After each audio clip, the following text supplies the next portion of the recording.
Page number 53 पे जो सरगर्मी लिखी हुई है कि आप एक वैल्यूज़ हैं उनको आपने इशारी निज़ाम में भी बताना है, बाइनरी में भी बताना है और हेक्सा में भी बताना है।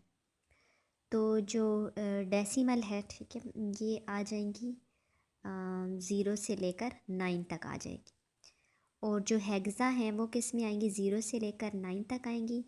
फिर जो है वो आएंगी 10 से लेकर 15 तक। और आगे हम लिख भी लेंगे 10 क्या था, ए था, और 11 बी है। ये यहाँ पर लिखी हुई भी ऑलरेडी। देन इसी की बाइनरी, इस हेक्सा की बाइनरी क्या है, 0 की बाइनरी 0 है, 1 की बाइनरी 1 है, 2 की बाइनरी 10 है, 3 की बाइनरी 11 है। वो कैसे है कि अगर 3 को हम डिवाइड करें तो 11 आएगा, 4 को डिवाइड करें 2 पे तो 100 आएगा।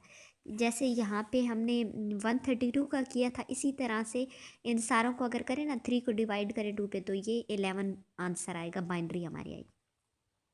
आप बाकी सबको भी इस तरह से बाइनरी फाइंड करेंगे। 7 की करेंगे तो 111 आएगा, 8 की करेंगे तो 1000 आएगा। यहाँ पर मैंने 3 की एक की है और ये 3 है, ठीक है। 3 को 2 पे डिवाइड किया, 1 2 1 ज़ा 2, और ये 1 रिमाइंडर है। और फिर 2, यहाँ पे जब मैंने कहा था 1 आ जाता है यानी आगे कुछ भी डिवाइड नहीं हो जाता, तो नीचे 0 लिखते हैं और ये वाली चीज़ इधर आ जाती, ठीक है, यानी अपने कार्नर में आ जाएगी। और फिर इसको हम ऊपर की तरफ रीड करें तो 11 यानी 11 ये बेस 2 में आ जाएगा। पहले 3 बेस 10 था और जब डिवाइड किया तो आंसर 11 बेस 2 में आएगा, 2 को डिवाइड। यहाँ पे 3 का 11 इस तरह से आया, ठीक है। देन 4 का 1, ये आपने बाकी सारे खुद कर लेने। तो ये आज का टास्क हमारा कंप्लीट हो गया।